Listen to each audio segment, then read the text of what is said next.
TV Segue, um oferecimento cultural. Leal, equipamentos de proteção individual. Mucambo, luvas de proteção para suas mãos. Você está assistindo TV Segue, seu programa informativo de prevenção e segurança no trabalho, no trânsito e no lar. Veja neste programa: Papo Seguro com Raul Casanova e o Tenente-Coronel na Reserva do Corpo de Bombeiros de São Paulo, Paulo Chaves. As aventuras do Napo. Reportagens e notícias prevencionistas. Leal, 45 anos de compromisso com a segurança do trabalhador.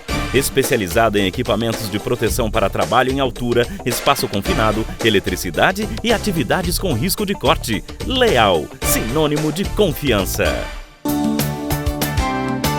Mucambo Profissional, há 60 anos, líder na fabricação em luvas de látex natural. Aqui você encontra inúmeras opções para proteger as mãos do trabalhador. Mucambo Profissional, a solução para as mãos que trabalham. Conheça os nossos produtos, acesse luvas.com.br.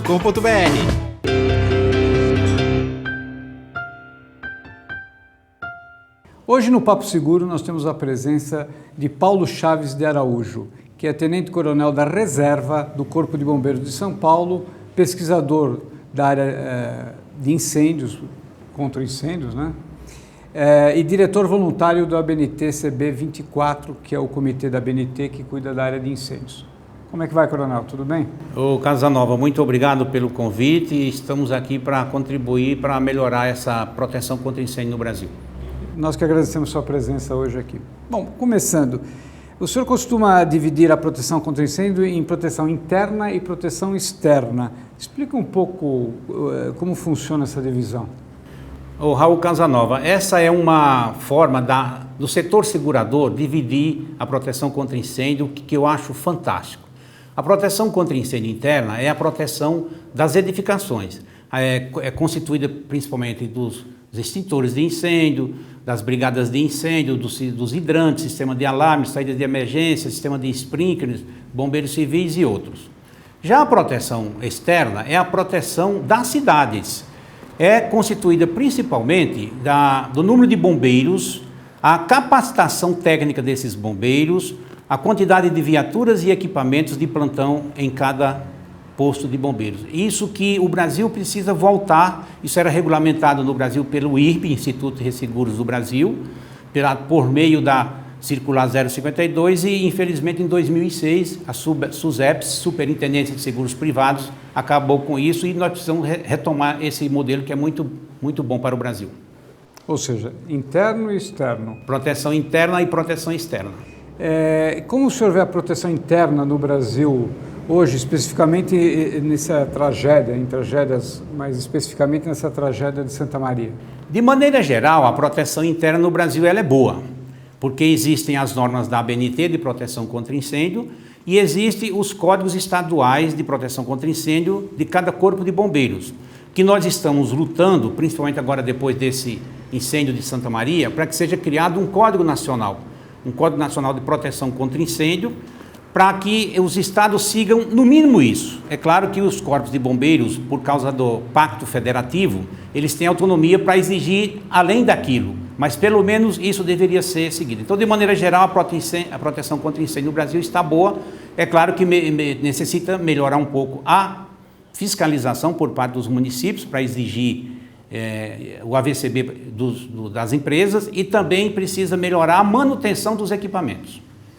Já com relação à proteção externa, nós precisamos melhorar a quantidade de bombeiros no Brasil, que nós vamos ver para frente é muito pequena.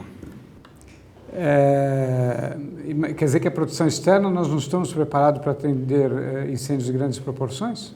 De forma nenhuma. É só ver que nos últimos anos, acompanhem pela televisão, os grandes incêndios, e eu tenho acompanhado desde 2008, cada vez mais, a cada ano, vem aumentando o número de grandes incêndios que saem na mídia nacional. E, infelizmente, por falta de conhecimento dos jornalistas e dos repórteres, eles não fazem um questionamento perguntas para fazer uma crítica construtiva. E eles se limitam a dizer, houve um incêndio em tal lugar, o bombeiro demorou 2 horas para controlar, mas quando você olha, só sobraram as paredes. Então os bombeiros do Brasil não estão preparados para enfrentar os grandes incêndios, principalmente para controlar nos primeiros minutos e evitar que o incêndio cresça.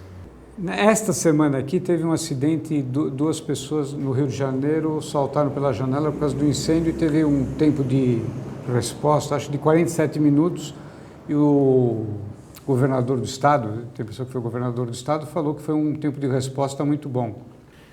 O governador ele não está muito mal assessorado, ele não tem conhecimento que existe um protocolo internacional recomendado pela ONU, que o tempo-resposta que os bombeiros devem atingir é em torno de 4 a 5 minutos.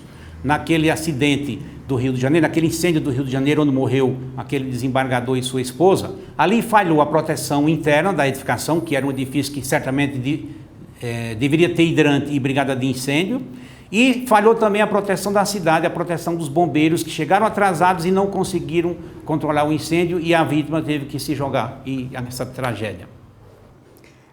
Uma melhor proteção interna evitaria aquela quantidade de mortos e feridos no incêndio de Santa Maria? Sem dúvida, no incêndio de Santa Maria falhou a proteção interna, e isso a mídia brasileira, tanto televisada, jornais e revistas, já abordaram muito bem com muitos especialistas. Ali falhou tudo na proteção interna, mas falhou muito ainda a proteção externa e ninguém abordou isso. É preciso lembrar que aquela cidade que tem 261 mil habitantes, naquela noite, naquele domingo, havia de plantão apenas 10 bombeiros, sendo 5 em treinamento, em formação de recruta.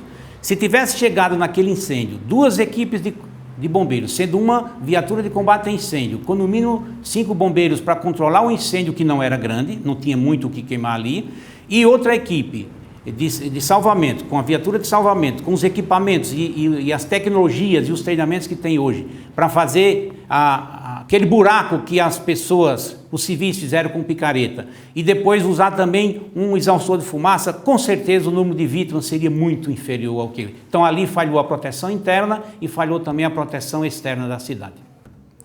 E nesse caso teria um número de vítimas muito menor?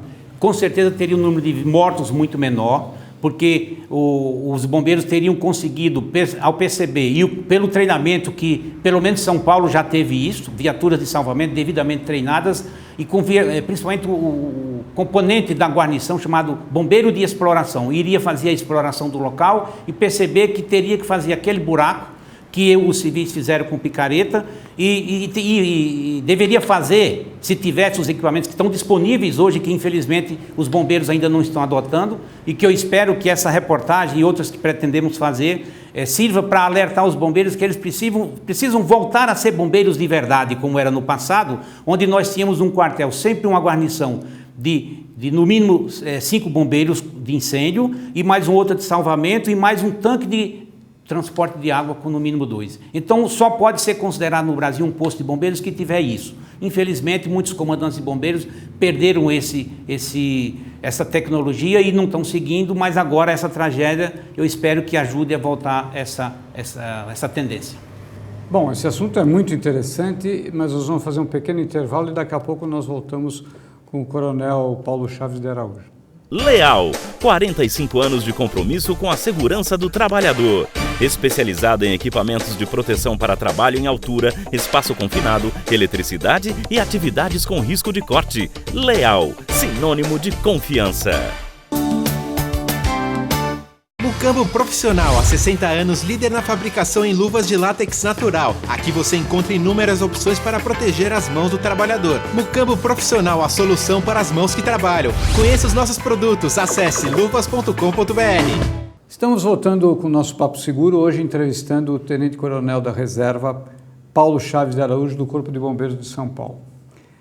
Coronel, nós estamos falando sobre Santa Maria e o senhor comentou que em Santa Maria tem 260 mil habitantes com um corpo de bombeiros só. Isso é realmente muito grave e é por isso que teve dificuldade de fazer um trabalho melhor da proteção externa naquela cidade. Só para vocês terem uma ideia, observem esse quadro. Eu estive em 96 em Nova York, e naquela época Nova York, que tem a população que mais ou menos que é de São Paulo, 11 milhões de habitantes, tinha 270 postos de bombeiros. E também naquele mesmo ano de 96 eu estive em Dallas, que tinha 1 milhão e 100 mil habitantes na época e tinha 110 postos de bombeiros. Essa cidade, só para vocês compararem com o Brasil, Guarulhos, que tem 1 milhão e 300 mil habitantes, que seria uma população maior do que Dallas, só tem 4 postos de bombeiros. A cidade de São Paulo... Desculpa, Dallas tem 100? Tem 110 postos, tinha 104 postos de bombeiros em 96. E se você comparar com uma cidade brasileira de uma população equivalente, Guarulhos, que tem 1 milhão e 300, só tem 4 postos, quer dizer, tem 100 a menos. E se você comparar São Paulo com Nova York que tinha 270 postos em 96, e São Paulo atualmente só tem 42 postos de bombeiros. Então isso é muito pouco. E se você comparar Santa Maria, de uma cidade de 261 mil habitantes, que só tem um quartel de bombeiros, e você comparar, por exemplo, com cidades do Brasil, por exemplo, cidades atendidas por corpo de bombeiros voluntários, como é Jaraguá do Sul. Jaraguá do Sul, em Santa Catarina, atendido por corpo de bombeiros voluntários, tem 143 mil habitantes, mas tem 4 postos de bombeiros. Então isso influencia diretamente no tempo-resposta.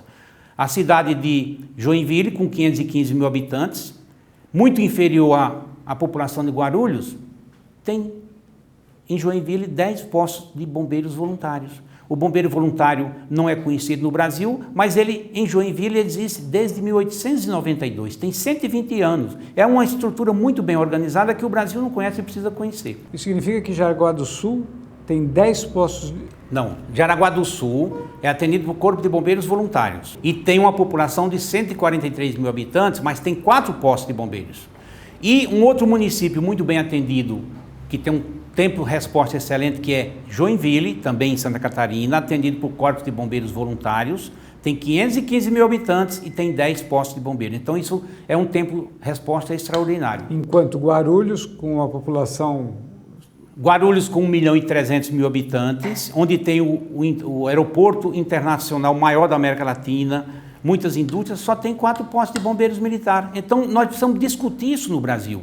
Quer dizer, alguns comandantes de bombeiros militares são contra os bombeiros voluntários e os municipais, mas o que eu tenho pesquisado e constatado é que os bombeiros voluntários estão melhores em tempo-resposta, equipamentos e treinamento do que os bombeiros militares. Isso o Brasil precisa saber. Coronel Chaves, então qual é a proporção de número de bombeiros por estados aqui no Brasil? Isso também é um outro dado muito triste, né? Vocês observem bem, o São Paulo, o estado mais rico da população, da federação, com a maior população, só tem cerca de 10 mil bombeiros. O Rio de Janeiro, que só tem 93 municípios, tem cerca de 16 mil bombeiros. E o que mais é triste e também influenciou diretamente na falta de controle daquele incêndio de Santa Maria, é que o Rio Grande do Sul, que possui 496 municípios, só tem 2.200 bombeiros. Enquanto, e se compararmos, por exemplo, com um estado de uma região mais pobre, como é o Pará só tem 141 municípios e tem cerca de 2.300 bombeiros, 100 bombeiros a mais do que o Rio Grande do Sul. Quer dizer, nós não temos parâmetros para a escolha, para determinar o número de bombeiros por cidade nem por estado. Isso precisa ser feito e deve ser feito ou pela Secretaria Nacional de Segurança Pública, a SENAF, do Ministério da Justiça, ou pela Secretaria Nacional de Defesa Civil, que mais alguma coisa precisa ser feita. A falta de uma lei federal para estabelecer critérios, requisitos para quantidade de bombeiros, de viaturas, isso precisa ser feito e precisa ser feito urgente. Eu defendo no Brasil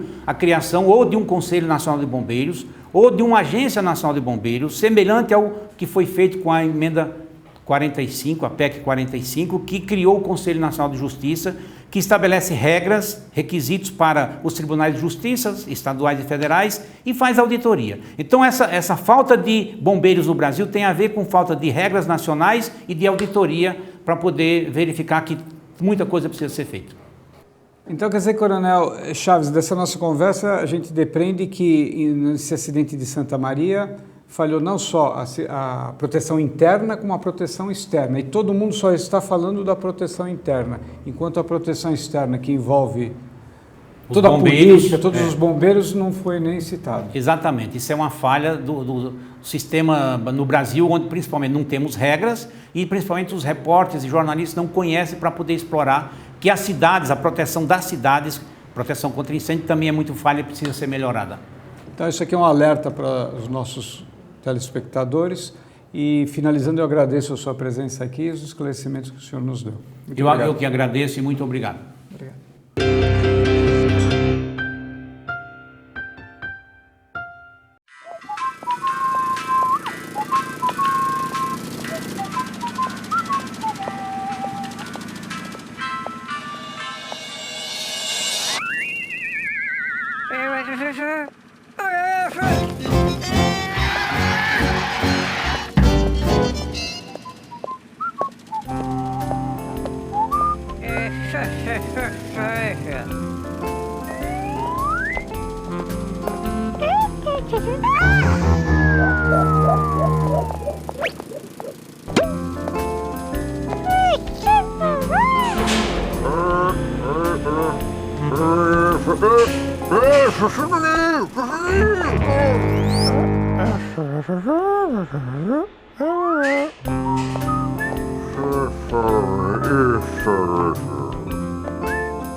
respirador que promete mais proteção aos trabalhadores, unindo durabilidade e baixo custo. Este é um dos lançamentos do mercado de proteção ao trabalhador. Quem vai explicar para a gente é a Daniela Moreira da Honeywell.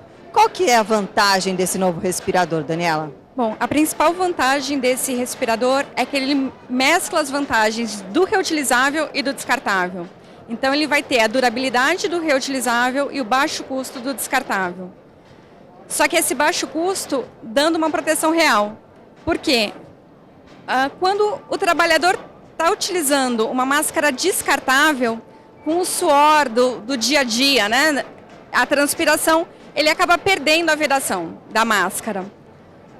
O que acontece? Muitas vezes a empresa tem um custo maior porque ela tem que substituir essa máscara ao longo do dia e outras empresas não, acabam não vendo que isso está acontecendo e o usuário está desprotegido, né? Porque com esse amolecimento da borda da descartável, ele perde a vedação da máscara e contaminantes podem começar a entrar, né? Esse contaminante ele vai começar a respirar. Nessa estrutura, como a parte descartável está interna, eu não vou ter um amolecimento de borda perdendo vedação, então eu garanto a vedação 100% do tempo, garantindo que o usuário vai ficar realmente protegido o tempo todo. Só que essa parte azul, ela é reutilizável, então ela dura meses, e eu só tenho que trocar essa parte aqui. Isso que dá o baixo custo da máscara para a empresa.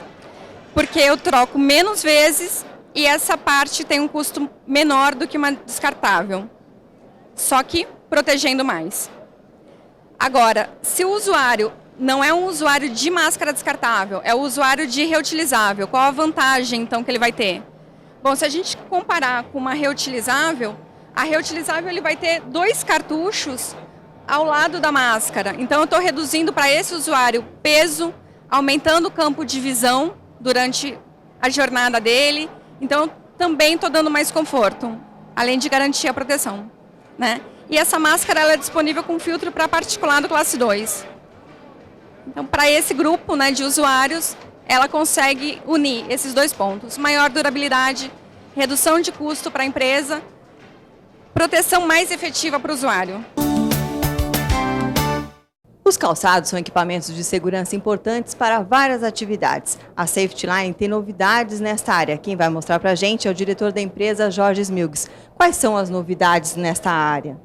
Hoje estamos lançando um calçado de segurança com uma biqueira termoplástica em composite, um material extremamente resistente, chega a ser mais resistente até que o aço, que resiste a 200 joules de pressão e que também pode trabalhar uma biqueira com proteção e que pode trabalhar em locais onde existe energia elétrica, influência de raio-x, que dará total proteção ao usuário e sem problemas de energia elétrica. Então, cada dia que passa, os calçados estão adquirindo novas tecnologias, fazendo com que, em qualquer tipo de trabalho, o colaborador sempre possa estar protegido. Jorge, e essa bota, o que ela tem de novo? Essa bota ela tem um couro totalmente emborrachado, fazendo com que ele seja lavável e toda a modelagem do calçado, sempre as peças são sobrepostas, inclinadas para baixo, de modo que não se acumule resíduo nas costuras, permitindo higiene no calçado e lavável, que não absorve água, e também uma película, uma membrana de tinsulate, um material produzido pela 3M dos Estados Unidos, que faz a troca térmica desse calçado em câmaras frias. Então, quando está a menos 30 graus, o seu pé fica quente. Quando você sai fora da câmara fria, o pé também fica fresco dentro, porque ele faz a inversão térmica da parte externa. Fala pra gente um pouquinho do Compare. Fale um pouquinho pra gente do Compare com. Isso. Estamos mostrando e lançando alguma folheteria, dizendo um Compare e Comprove, mostrando os diferenciais que os calçados da Safety Line têm em relação à concorrência, os diferenciais de matéria-prima, conforto e design. Algumas áreas de trabalho precisam de proteção total do trabalhador. O Marcos da Costa da Ansel vai mostrar para a gente uma novidade do setor. Marcos, qual que é o diferencial dessa roupa? Bem, como você mesmo começou a explicar, né, nós temos o acidente. Muitas vezes a gente não sabe, né, o que tem por trás, né, e para tal nós precisamos do quê? Da corporação, né, dos corpos de bombeiros. E então o que nós temos de diferencial nas roupas da Trellis Chain, certo, é que é de camada única, certo? Então muitas vezes esse líquido, esse gás, né, esse químico que se derramou num acidente, né, ele pode ser inflamável. Então outra característica é resistente à chama. Né? Então nós temos numa única vestimenta, né, tanto uma resistência à chama como resistência à química. Ela é aprovada por todas as normas mundiais, né, e ainda assim a nossa empresa ainda deixa ela em teste 24 horas, então o que a gente chama do teste estendido, né, porque normalmente as normas levam até 8 horas de teste, ela chega a 24 horas. Então esse produto aqui tem 15 anos, então ele também consegue dar uma garantia estendida, né, para a corporação, certo, que a qualquer momento precisa ir a campo e atender aquela vítima, aquele acidente. Então essa roupa o bombeiro poderia usar por 15 anos? Sim, ela tem reparos, né? E o que a gente fala de 15 anos seriam 15 anos de prateleira que a gente fala, né? Que a gente espera que realmente fique na prateleira, que nunca seja usado, né? Porém, nós temos também outros tipos de vestimenta, né? Que é da mesma família, certo? Ao qual você pode usar, por exemplo, por 5 anos, né, de prateleira, né? Então seria com alguns produtos também químicos, né, que ela atende, tem as mesmas características em alguns momentos, só que faz com que você tenha um poder de compra, né, um pouco melhor dependendo do tipo de corporação que vai estar utilizando desse produto. Marcos, para algumas funções a vestimenta é muito importante na hora do trabalho. Bom, isso realmente não tem como negar, né? A segurança, né, de um ser, né, ou seja, um trabalhador, certo? Ou até mesmo, né, de um cidadão, certo? Não tem preço, né? Então, por isso que realmente para nós, não somente essa proteção, mas a proteção também de quem está exercendo é importante. Porque muita gente pensa na nossa segurança, né? Mas a gente tem que imaginar, poxa, quem vai nos proteger? Como está seguro? Entendeu? Então, esse é um material que a gente traz com muito prazer, muito orgulho aqui agora para o Brasil.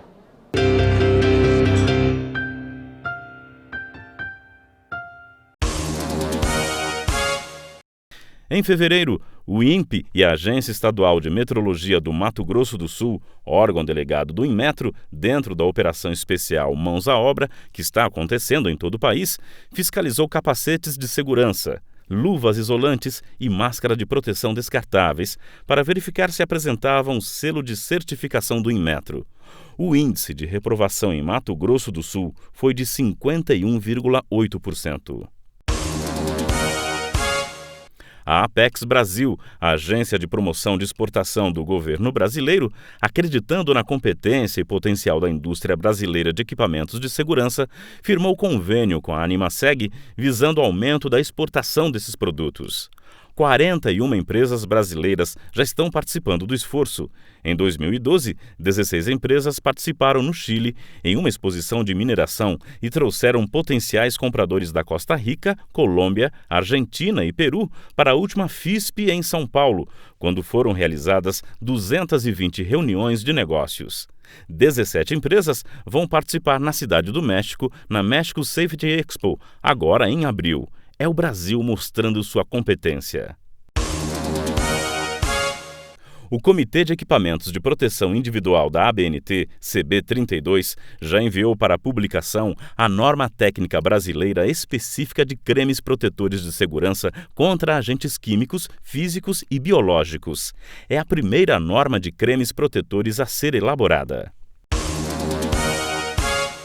Existe atualmente uma discussão no setor de segurança e saúde no trabalho sobre a necessidade ou não das luvas de segurança compostas de materiais têxteis serem obrigadas a atender os preceitos do Regulamento Técnico Mercosul sobre etiquetagem de produtos têxteis.